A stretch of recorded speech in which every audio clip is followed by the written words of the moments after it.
Morning, Market Chameleons and Dimitri Pargamonic. How you doing this morning, buddy? Good morning, Will. How are you doing? Great show last night, huh? Yeah, that was interesting. I always like Chris's perspective on silver. Yeah, he really brings it, and it was exciting, I think, for all the chameleons in our chat to be introduced to all of his silver army.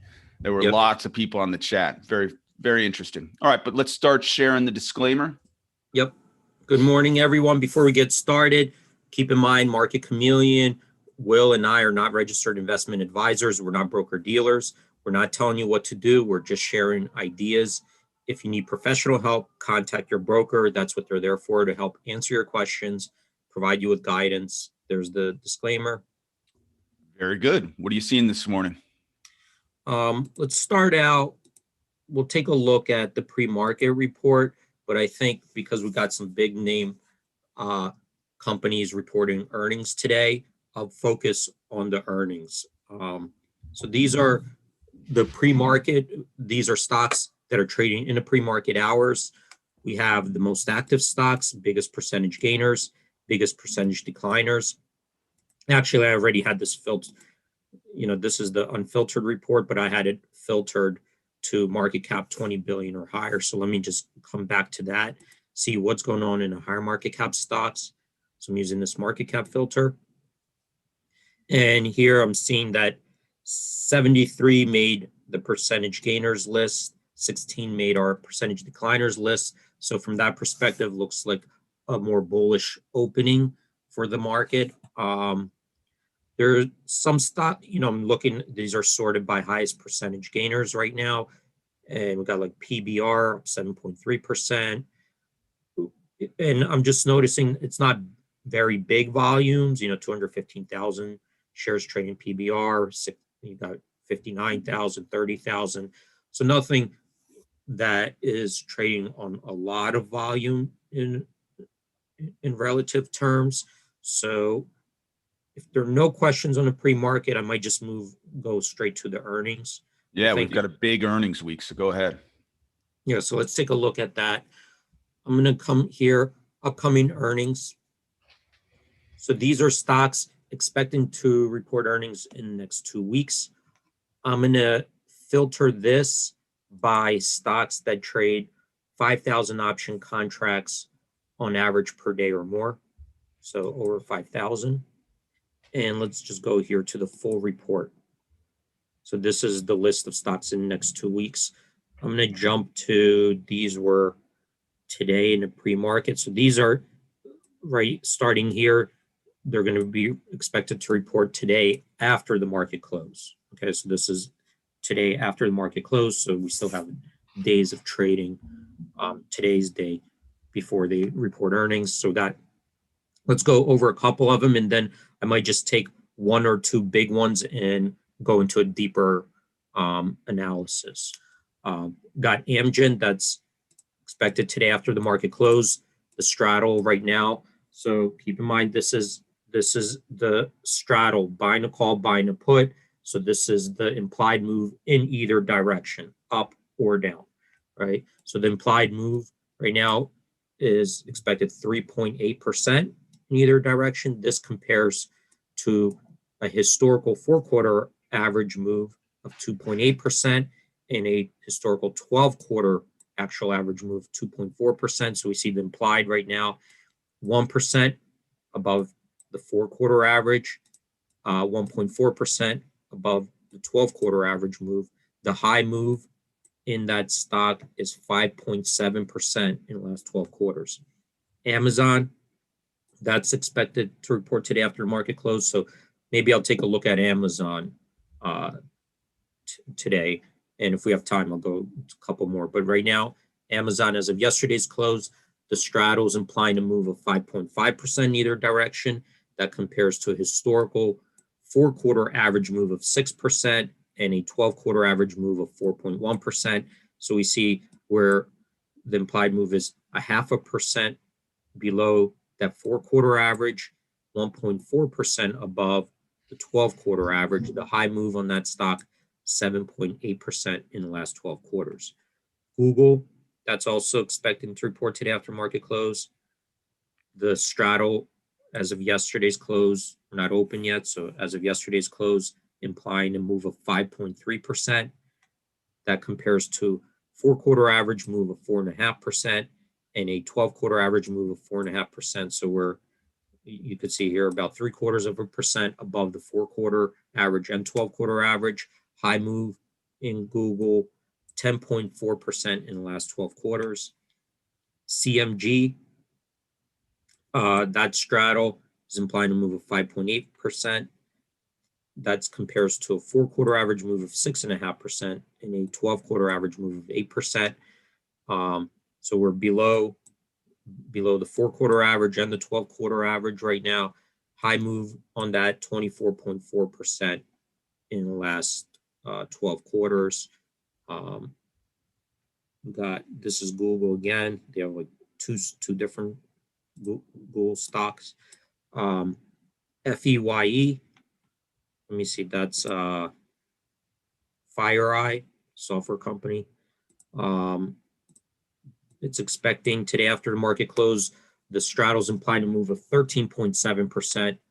That compares to 4-quarter average move of 6% and a 12-quarter average move of 6.3%. So we see here above that 4-quarter average and 12-quarter average, over 7% above those. High move on that, 18.4% in the last 12 quarters. Then we got two more EA.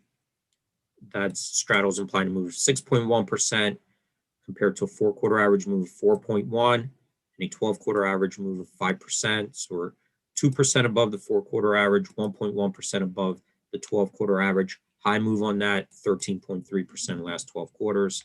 Last one, MTCH.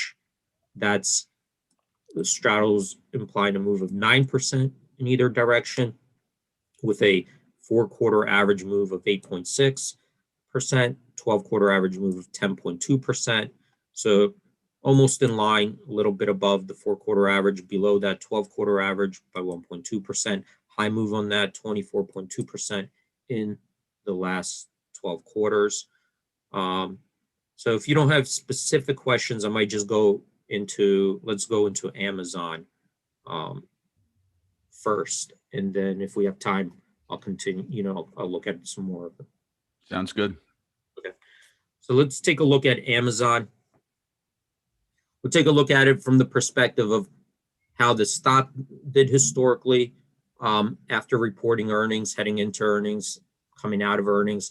We'll take a look at how the options, what they were implying versus what the stock did as far as the magnitude of the move. And we'll take a look at its earnings estimates versus historically versus what it actually reported. So let me do this. The first thing, well, since we landed on this page, let's just take a look at this first, and then I'll go through these reports. So here, this is letting this report over here. This is showing us what the options were anticipating the move in either direction, up or down. That's what these bars are, versus the actual move, which is the red bar if the actual move was to the downside, a green bar if the actual move was to the upside. So let's start with this one. That was when Amazon reported October 29th after the market closed. The stock was down 5.4%. That's that red bar. That's compared to an implied move of 4.7% in either direction. So you see that actual move was higher than the predicted move. So if you sold that straddle, you would have had to buy back higher. That would have cost you money on October 29th. This green bar here, that's the actual move to the upside. So July 30th, after the market closed, Amazon reported earnings. They were up 3.7% that day compared to the straddle implying a move of 5.1% in either direction. So that move was more muted than the straddle was implying. So just to get a summary statistics, we see here last 12 quarters, 58% of the moves, 58% of the time the straddle overestimated the move. In other words, the stock move was more muted than anticipated. The average implied move in the last 12 quarters was 4.9%. So on average, they were predicting 4.9% versus the average realized move of 4.1%. So we see about a 0.8% differential between the implied move versus the realized. Implied volatility. Let's take a look at what an option with 30 days to maturity would happen to the implied volatility the day after reporting earnings. So we see here on average, implied volatility declined by 19% the day after reporting earnings. So day before, keep in mind, we're looking at a 30-day constant maturity, not the near term, but 30 days out, which has more vega, near term has more gamma. So 30 days out on average, the IV day before reporting earnings, 36.4. Average IV day after reporting earnings, 29.8. 5 days later, it seems to decline a little bit more, 27.9. So this is the historical statistics for the IV. So let's move on. You know, if there are no, stop me if there are questions on any of these reports. I'm just going to keep moving on just to get through. Yeah, you can move on. We did have a question. I know we talked about, I think, Alibaba's earnings yesterday. Someone wanted to take a look at it if you get a chance. They just reported this morning, see kind of the price effect and what's going on. Okay, so I'll do Alibaba right after Amazon. All right. Post earnings drift. So this is we're taking a look at what did Amazon, you know, typically do on average. So we know they report earnings right away. The Wall Street traders, they all get to see what the management says, what the numbers were, how they did, and they reprice that stock that day because now they got that new information. Of course, well, after reporting earnings, there's another typically 3 months until the next report, and that's when the stock will drift, right? It doesn't just sit there, it starts to drift, and that drift are traders adjusting in anticipation what that next earnings will be. So here we see since last reporting earnings, this is this green bar here, since the last reported earnings, starting the following day till now, the stock has drifted up 10.1%. Okay, so we're up 10.1% drift since last reported earnings. How does that compare to history? So we see on average, Amazon in between earnings does gain 10.4%, and a standard deviation move in either direction is 10.8%. So here we're about 0.9 standard deviations up, basically in line with history. This is what it typically does. That's what this is saying us. So you could see here, we've had some really big drifts up here, like in July 30th, up 33.5%. Some of them 23%, but this is basically in line with history. And here we see in the last, I have this set to 12 quarters. You could go to 24 or all, but based on the last 12 quarters, positive drifts, 83% of the drifts were positive versus negative drifts, 17%, average 10.4. I'm going to come down here and actually, I'm going to go to a different report that has something similar to this to analyze. But if there are no, and what we're looking for is how much is being priced by traders as far as enthusiasm about the next report. So if you get like 3, 4, 5 standard deviation, people are expecting some pretty good news to come out. If you're getting a negative drift, that's more than a standard deviation. People are pricing in a more pessimistic view about their report. So here we're kind of in line. I wouldn't say nothing enthusiastic or pessimistic about it. I would say this is pretty in line and maybe even a little bit muted considering that the market has also climbed a lot in this quarter. All right, so I would say like this is pretty muted for Amazon considering what the market has done in the same period. Let me take a look here. Earnings per share. So this is what happened last quarter. They reported earnings. This this was the estimate. This is what's the actual. So you could see that they blew it out of the water by $5, right? This is what the estimate was for revenue, 92.7 billion. They reported 96.1 billion. Again, they beat on that. And this is one thing I keep saying, just because we're looking at these, this doesn't tell the whole story. Remember, we always say that this beat doesn't mean necessarily that the stock is going to go up. The story is behind the numbers and what the management says guiding forward. So you would think, like, if I just showed you this, Amazon beats by $5, you would think the stock would explode to the upside by a crazy amount. But this is what it did, down 5.5%, right? So let me just take a look here as well. So you see, it actually didn't even have a big drift. So didn't have a, did the earnings before here had a 1.5% drift, down 5.4%. So it's already it was already priced in by the traders, right? So the traders have already priced that in. And I'm just looking here, I'm hovering over here. The stock day before, this is previous earnings. You can see it closed 3,211, reported earnings down 5.5%, 3,036. And you could see right now we're at 3,338. So recovered that loss and then some. So we're now, we're above where we closed, previous to that report. What are we expecting this time around? So here's the estimate, $7.23. Okay. And on revenue, $119 billion, which on the revenue side, that looks like a lot, right? 119 billion. We haven't, that's the highest I see, in history.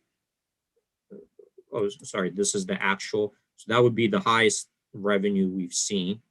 Okay. Typically, look, fourth quarter, we could see fourth quarter versus prior fourth quarter, 86 billion, 71 billion. So they,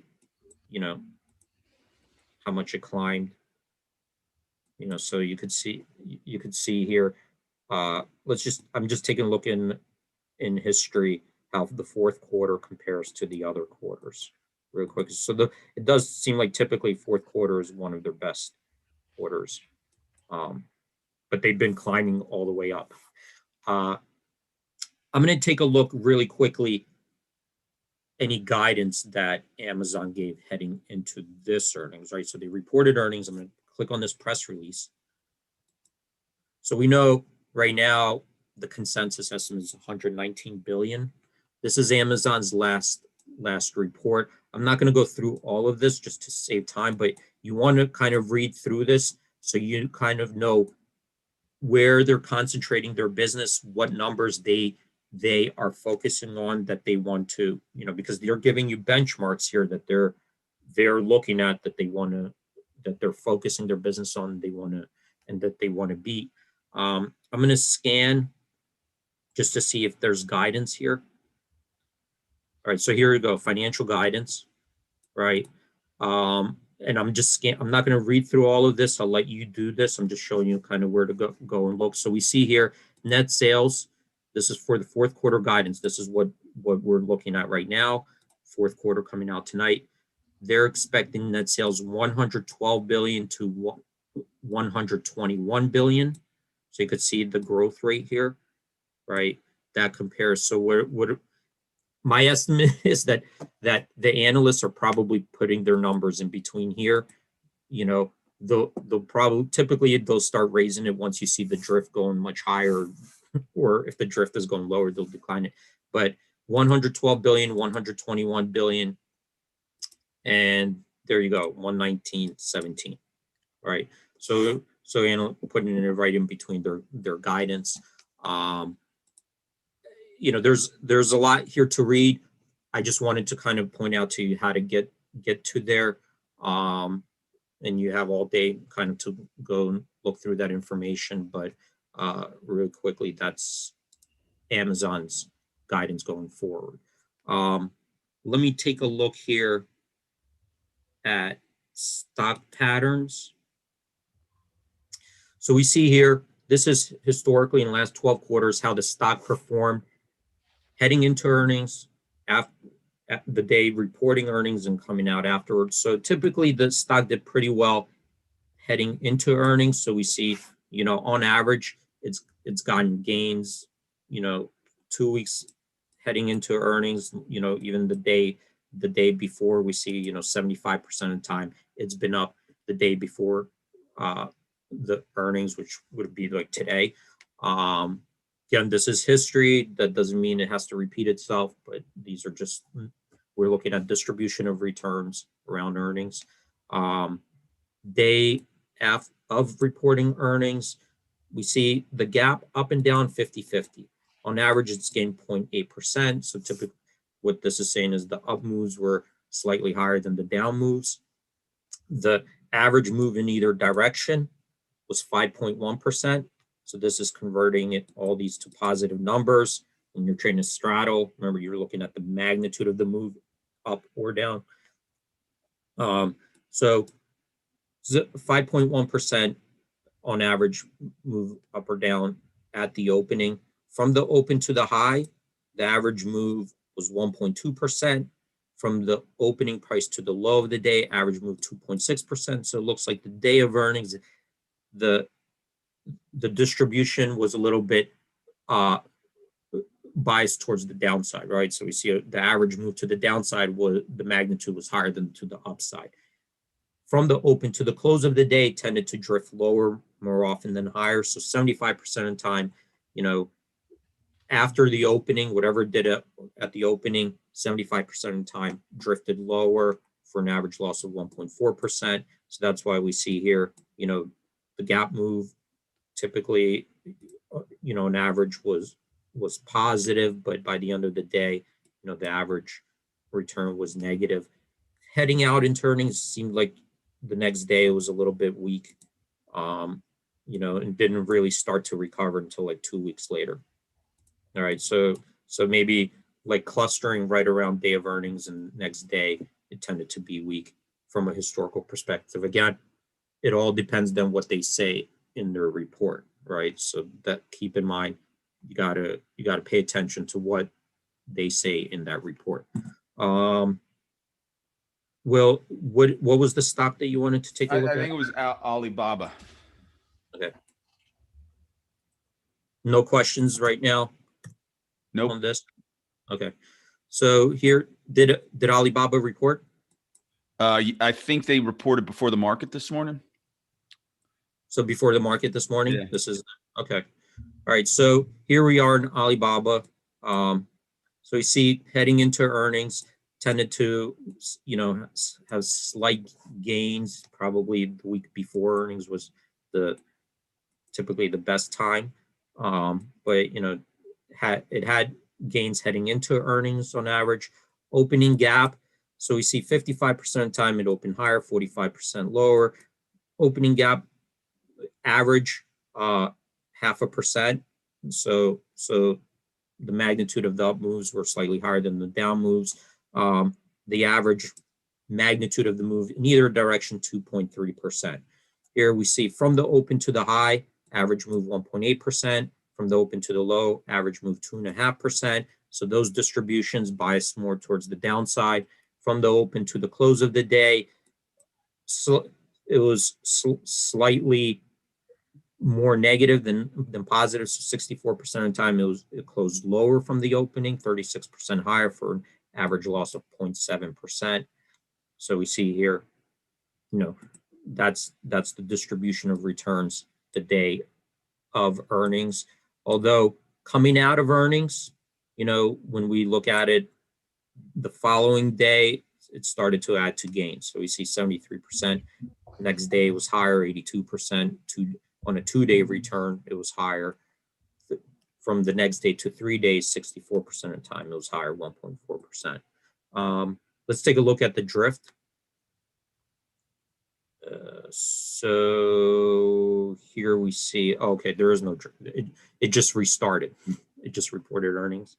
Let me see if I could take a look at, hold on a second. So this is today's.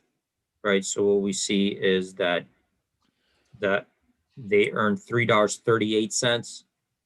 These were the estimates, 325. So it did a little bit better there. On the revenue side, it did a little bit better there. Again, you could go read the press release, kind of start dissecting those numbers and seeing what they're talking, what they're saying. I don't have enough, I'm just going through quickly, so my eyes are going through their, but I'm seeing their major business, right? You want to see where they're concentrating their businesses on and how those are doing. So I see cloud computing, digital media, they're, again, my eyes are just scanning really quickly through it. I can't read it here while we're on You the can show. imagine the analysts who look at this and are on the call, they're immediately scanning for keywords that they want to look for. Right, because they're already used to what the businesses are in Alibaba and what numbers they're trying to beat, because they're communicating to you what's important. Look, some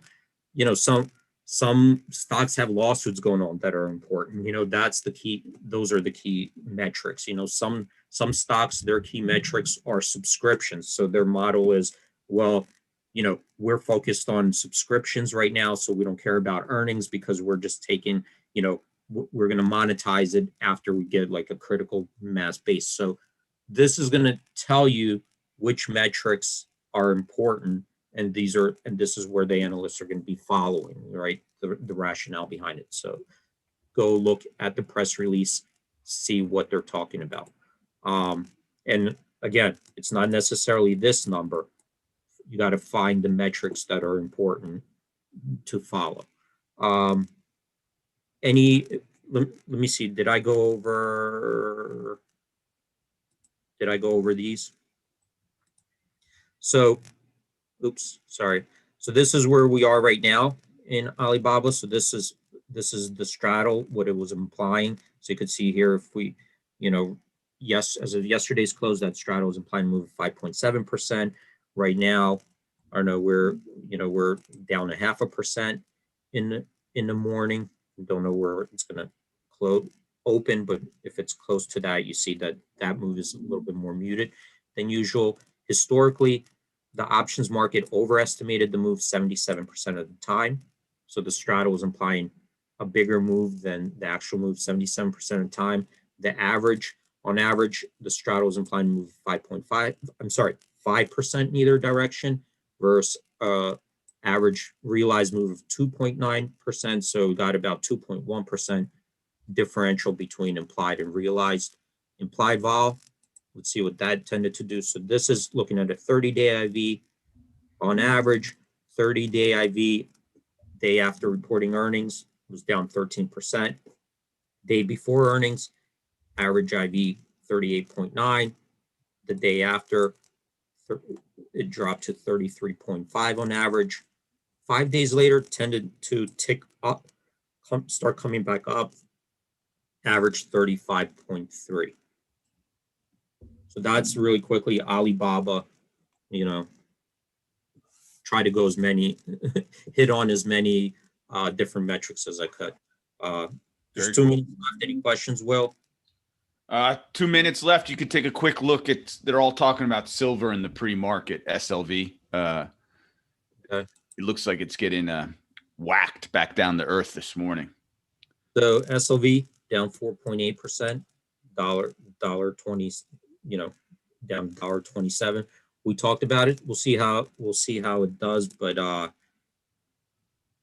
certainly volatile. Yeah, it's going to have some volatility. We'll see, if it holds. I'm just look at it just in the options market, like, every volume in every expiration and pretty big volume. I'm going to just look at the open interest real quick. Let's just see. Right now, open interest 7.6 million, up 13% in one day. In the last 5 days, it's up 37.5%. 52-week average 6.2 million, but this is in the 63rd percentile rank. So on a relative basis, it's not a huge amount of open interest, right? So it's 63% of the days in the last 252 days, open interest was lower. The rest was higher. So we're not like in the 100th percentile rank. It's nothing like huge right now. And you could see here, you know, way more call open interest than put. So we got 5.5 million call open interest versus 2.1 put open interest. Implied vol, it's in the 97 percentile rank. So IVs is up there, it's elevated, you know, 97 percentile rank. We got IV 72.9. That's a lot of information to take in the last 2 minutes, D. Awesome job. Thanks, buddy. Thanks, everyone. Have a safe trade and stay safe. Have a good trading day. Hope to see you guys tomorrow. Any parting words?